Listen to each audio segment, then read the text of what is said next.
Kia ora, and welcome to the Otality Property Market Update for Mahuru, September 2025. Brought to you by Loan Market.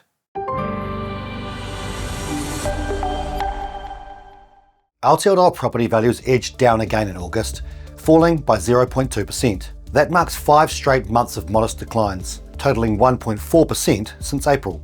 This has effectively reversed the small gains seen at the end of 2024 and early 2025.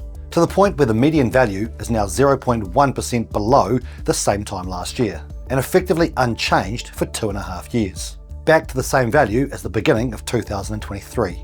Looking at the main centres, we see some clear differences. Over the past 3 months, Tāmaki Makaurau Auckland values dropped by 1.8%, and Te Whanganui-a-Tara Wellington by 0.5%, while Tauranga and Ōtautahi Christchurch both rose by 0.5%. Kirikiriroa Hamilton and Ōtepoti Dunedin saw smaller declines of 0.3% and 0.1% respectively. Recent Otality analysis comparing dwelling growth to population changes from 2019 to 2024 helps explain some of this divergence. In Tāmaki Makaurau Auckland and Te Whanganui-a-Tara Wellington, new housing supply outpaced population growth, loosening market conditions. In contrast, areas like Kirikiriroa Hamilton and Tauranga saw population growth outstrip housing supply, tightening the balance. While the physical supply and demand balance over short periods does not explain all changes in property values, it is obviously important. Available listings, the strength of local economies, and affordability calculations also play a significant role, so it's important not to solely rely on one statistic to assess a market, including its prospects.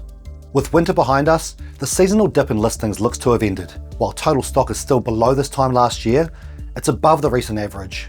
The spring selling season, typically peaking in November, will be key, especially in regions with higher choice, like Te Ōpuku o Te Ika a Maui, Wellington, Tāmaki Makaurau, Auckland, Te Tai Tōkaro, Northland, Waitaha, Canterbury, and Te Tai Putini, the West Coast.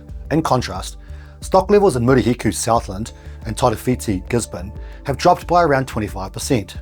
If demand picks up, and especially if it outweighs new listings coming to the market, this could lead to upward pressure on prices, shifting buyer power towards sellers.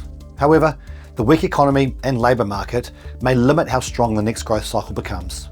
Rental prices remain subdued, particularly in Tāmaki Makaurau Auckland and Te Whanganui-a-Tara Wellington, where rents have fallen 2.3% and 1.5% respectively over the past year. This further reflects the clear shift in supply-demand balance, driven in part by a sharp drop in net migration. The Reserve Bank seems to be losing patience with the sluggish economy. In August, they cut the OCR by 25 basis points to 3% and signalled a further 2 25-point cuts likely this year. While inflation risks remain, they expect CPI inflation to settle around 2.5% in the longer term, giving them confidence to stimulate growth. Lending competition remains fierce. After a record number of borrowers switched banks in June, July broke that record again, with $2.6 billion in loans and nearly 4,000 borrowers making the move.